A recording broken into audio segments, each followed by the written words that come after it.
വാ വാ വാ വാ അടിപൊളി സൂപ്പർ സൂപ്പർ പൊളിച്ചു. പെണ്ണുങ്ങളായാൽ ഇങ്ങനെ വേണം. ഹായ് ഹലോ നമസ്കാരം, എല്ലാവർക്കും താരൂസ് വേളിലേക്ക് സ്വാഗതം. അപ്പം നമ്മൾ സംസാരിക്കാൻ പോകുന്നത് ഒലീവിയ വിഷയത്തെക്കുറിച്ചാണ്. വയനാട്ടിൽ വളരെ സങ്കടത്തോടെ പറയാം, ഉരുൾപൊട്ടലും ഒരുപാട് പ്രശ്നങ്ങൾ നടന്നു. ആ സമയത്ത് എനിക്ക് വീഡിയോ ചെയ്യാൻ പറ്റാത്തൊരു കണ്ടീഷനായിരുന്നു. ഞാനൊരു പ്രോഗ്രാമിലായിരുന്നു, ഒരു ഗെയിം ഷോയിൽ. അപ്പോഴതിൽ നിന്ന് നമുക്ക് പെട്ടെന്ന് വീഡിയോ ചെയ്യാൻ പറ്റാത്തൊരവസ്ഥയായിരുന്നു. ഓക്കെ, അപ്പം അങ്ങനെ ഭയങ്കരമായ ഒരു ദുഃഖ അവസ്ഥയിൽ കൂടെയാണ് നമ്മളെല്ലാം കടന്നു വന്നത്. ആ ഒരു അവസ്ഥയിൽ പോലും ആ ഒരു വാർത്തയെക്കാളും മേലെ യൂട്യൂബിൽ നോക്കിക്കഴിഞ്ഞാൽ, എവിടെ നോക്കിക്കഴിഞ്ഞാലും ഒലീവിയ ഇഷ്യൂ. അപ്പം ഞാനും അതിശയത്തോടെയാണ് കണ്ടത്. അപ്പോഴും ഈ വീഡിയോയിൽ അച്ചുമാൻ എടുത്തു പറയുന്ന ഒരു കാര്യമുണ്ട്. നമ്മുടെ കസ്തൂരി ദേഹത്ത് വെച്ചിട്ട് ഇത് എവിടെ നിന്നാണ് മണം വരുന്നതെന്ന് അറിയാൻ വയ്യ, അതാ ലോകം മൊത്തം ഓടും. അതുപോലത്തെ ഒരു അവസ്ഥയാണ് പിന്നെ ഒലീവിയുടേത്. അപ്പം ഇത്രയും കത്തിപ്പടർന്ന് വയനാട്ടിലെ പ്രശ്നം നിൽക്കുമ്പോഴും അതിൻ്റെ മുകളിൽ വേൾഡ് വൈഡായിട്ട് പോയിക്കൊണ്ടേയിരിക്കുക ഒലീവിയ ഇഷ്യൂ. അപ്പോൾ അതൊരു ചില്ലറ കാര്യമാണ്. ഞാൻ ഈ വിഷയം എടുത്ത് റിയാക്ട് ചെയ്തപ്പോൾ ഞാൻ പറഞ്ഞ ഒരു വാക്കുണ്ട്. ആ വാക്കിലാണ് ഇന്നും ഞാൻ ഉറച്ചു നിൽക്കുന്നത്. ഇതിപ്പം യൂട്യൂബേഴ്സ് അവരുടെ ചാനലിൻ്റെ വളർച്ചയ്ക്ക് വേണ്ടിയിട്ട് ഇങ്ങനെ പല വീഡിയോസും പല കാര്യങ്ങളും ഇല്ലാത്തത് ഉണ്ടാക്കി പറഞ്ഞ് ഇപ്പം എന്താ അത് നടത്തിക്കളയും ഇത് നടത്തിക്കളയും എല്ലാം പറയും. പക്ഷെ പാവപ്പെട്ട പ്രേക്ഷകരെ പറ്റിക്കുകയാണ്. സത്യം പറഞ്ഞാൽ പ്രേക്ഷകരെ പറ്റിക്കുകയാണ് കുറേ യൂട്യൂബേഴ്സ്. അത് ഫസ്റ്റ് എക്സാമ്പിൾ ഞാൻ പറഞ്ഞുതരാം. കൺമണി എന്ന് പറയുന്ന കുട്ടി, ആ കുട്ടിയാണ് ഈ ഒരു വിഷയം സമൂഹത്തിലേക്ക് കൊണ്ടുവന്നത്. ആ കുട്ടിയുടെ ലക്ഷ്യം എന്താണെന്ന് ഇന്നും നിങ്ങൾക്കറിയാമോ? ബിഗ് ബോസ് എന്നൊരു പ്രോഗ്രാമിൽ ഈ കുട്ടിക്ക് എൻട്രി ചെയ്യാൻ വേണ്ടിയിട്ട്, നിങ്ങൾ note the point, Bigg Boss എന്ന പ്രോഗ്രാമിലേക്ക് എൻട്രി ചെയ്യണമെങ്കിൽ സമൂഹത്തിൽ ഒരു ഇഷ്യൂ ക്രിയേറ്റ് ചെയ്യണം. ഇഷ്യൂ ക്രിയേറ്റ് ചെയ്ത് നമ്മൾ വൈറലായാൽ മാത്രം അങ്ങനെയുള്ള വ്യക്തികളെയാണ് കൂടുതലും ബിഗ് ബോസ് ക്ഷണിക്കുന്നത്. അപ്പോൾ അതിലെ ക്രൂ മെമ്പേഴ്സുമായിട്ട് ഈ കുട്ടിക്ക് അടുപ്പമുണ്ടായിരുന്നു. അതിനുള്ള വ്യക്തമായ തെളിവുകൾ ഇവിടെ പലർക്കും കിട്ടിക്കഴിഞ്ഞു. അപ്പം അവരുടെ നിർദ്ദേശപ്രകാരമോ ഈ കുട്ടിയുടെ ഒരു അറിവ് വെച്ചിട്ടോ ഈ കുട്ടി മനഃപൂർവ്വം ഒലീവിയ എന്നൊരു സ്ഥാപനത്തെ ബലിയാടാക്കുമായിരുന്നു. നിങ്ങൾ ആലോചിച്ച് നോക്കണം, 18 വർഷമായിട്ട് ഒരു പ്രശ്നങ്ങളും ഉണ്ടാക്കാതെ വളരെ സക്സസ് ആയിട്ട് പൊയ്ക്കൊണ്ടിരിക്കുന്ന ഒരു സ്ഥാപനം, അതിനെ തേജോവധം ചെയ്തിരിക്കുകയാണ്. അതുമാത്രമോ, വ്യക്തിഹത്യ ചെയ്തിരിക്കുന്നു. അച്ചു മാഡത്തിനെ കുറിച്ച് ഉള്ളതും ഇല്ലാത്തതുമായ കഥകൾ ചമച്ച് സമൂഹത്തിന്റെ മുമ്പിൽ അവരെ വ്യക്തിഹത്യ ചെയ്തിരിക്കുകയാണ്. അവരുടെ ഹസ്ബൻഡിനെ വ്യക്തിഹത്യ ചെയ്തിരിക്കുകയാണ്. ആ കുട്ടി പഠിക്കാൻ പോകുന്ന ആ കുട്ടി എത്രത്തോളം മാനസിക ബുദ്ധിമുട്ട് അനുഭവിച്ചു കാണോ എന്ന് നിങ്ങൾ ചിന്തിച്ചു നോക്കൂ.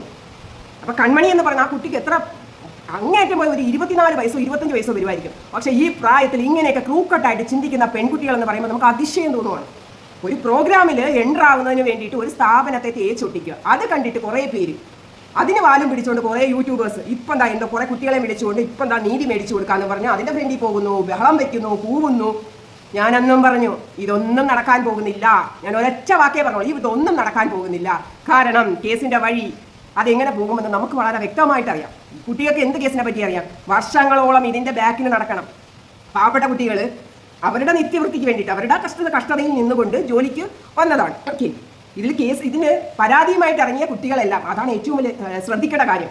അവർ വന്ന് ഇൻ്റർവ്യൂവിന് വന്നിട്ട് 1-2 ദിവസമൊക്കെ വർക്ക് ചെയ്തിരിക്കുന്ന കുട്ടികളൊക്കെയാണ് ഇതിൽ കൂടുതലും. ഇതുമായിട്ട് യാതൊരു ബന്ധമില്ലാത്ത കുട്ടികളും ഇവിടെ വന്നിട്ടുണ്ട്.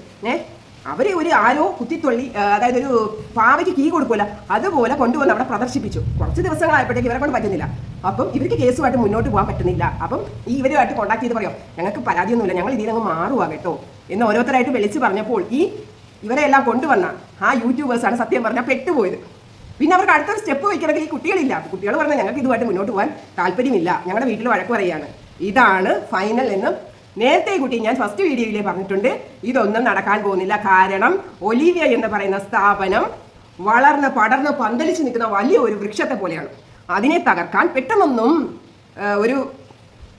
കുറേ യൂട്യൂബേഴ്സിനോ അതിലുപരി കുറച്ച് വസ്ത്രമാഫിയക്കാർക്കോ പറ്റില്ല. ഇപ്പം നമ്മളെ പോലുള്ളവർ റിയാക്ട് ചെയ്യുമ്പം ഇവർ പറയുന്നത് എന്താണെന്നറിയോ? ഒരു പക്ഷേ ഒലീവിയയുടെ നിന്ന് പൈസ മേടിച്ചിട്ടായിരിക്കും, അല്ലെങ്കിൽ കുറേ കുർത്തി ഇവർക്ക് കിട്ടിക്കാണും. ഇതൊക്കെയാണ് പറയുന്ന ന്യായം. നമ്മുടെ ഒന്നും ആരും പൈസ കൊടുത്ത് വിലക്കെടുക്കുകയോ നമ്മുടെ സ്വന്തം ഇഷ്ടപ്രകാരം നമുക്ക് തോന്നിയ നമ്മുടെ മനസ്സിൽ തോന്നിയ കാര്യങ്ങളാണ് നമ്മൾ വീഡിയോ ആയിട്ട് ചെയ്യുന്നത്. എന്നെ സംബന്ധിച്ച് സമൂഹത്തിൽ എന്നെക്കാൾ ഒത്തിരി ഇളയതാണ് അച്ചു മാം എന്ന് പറയുന്നത്. എന്നെക്കാൾ ഒത്തിരി ഇളയതാണ്. വെറും 33 വയസ്സ് മാത്രമേ ഉള്ളൂ. എന്നിട്ട് കൂടിയും 33 വയസ്സുള്ള അച്ചു മാമിനെ 49 വയസ്സ് എന്ന് പറഞ്ഞു വരെ ആക്ഷേപിക്കുന്നു. വെച്ചാൽ ഇവരെ ഒരു രീതി എന്ന് വെച്ചാൽ ഒരാളിനെ ഒത്തിരി വയസ്സ് കൂട്ടി തള്ള ഇവർ പറയുന്നത് എന്ന് വെച്ചാൽ അതൊരു തള്ള എന്ന് പറയുന്നത് ഭയങ്കര ഒരു മോശ പ്രയോഗമായിട്ടാണ് ഇവർ പറയുന്നത്.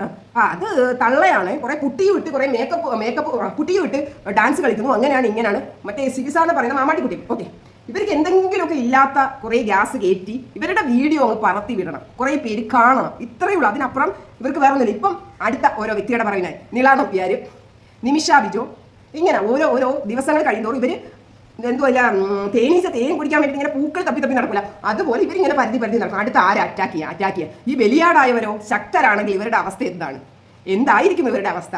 അപ്പം നല്ല ഹോട്ടലിൽ കയറി ഉണ്ണുമ്പം പഠിച്ചോളൂ. എന്നിട്ട് ഞാൻ വേറൊരു കാര്യം ശ്രദ്ധിച്ചു. ഇവരുടെ വീട്ടിൽ 4, 5, 6 വണ്ടികൾ ഫ്രണ്ടിൽ ഇട്ടിട്ടുണ്ട്. അപ്പം BMW അങ്ങനെയുള്ള വില കൂടി കുറേ വണ്ടികൾ. അപ്പോൾ അതിൽ ഏതോ ഒരു വണ്ടിക്ക് പൊല്യൂഷൻ സർട്ടിഫിക്കറ്റ് ഇല്ല.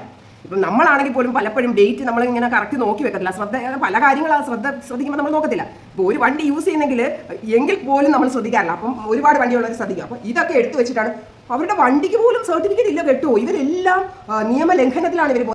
അതുപോലെ തന്നെ ഇവരുടെ സ്ഥാപനവും ലേബർ ഇഷ്യൂസ് ഒരുപാട് ഫേസ് ചെയ്യുന്നുണ്ട്. ഒന്നും നിയമ രീതിയിലല്ല പൊയ്ക്കൊണ്ടിരിക്കുന്നത് എന്ന് പറഞ്ഞൊരു 100 കുറ്റങ്ങൾ അങ്ങ് നിരത്തുക. എന്നിട്ട് ഇപ്പം എന്തായി? ഇത്രയൊക്കെ കണ്ടുപിടിച്ച് മന്ത്രിയെ കോണ്ടാക്ട് ചെയ്യുന്നു, പ്രധാനമന്ത്രിക്ക് പെറ്റീഷൻ അയക്കുന്നു. എന്തായി? മലപ്പുറം കത്തി, അമ്പും വില്ലും, ജേഗ പോക.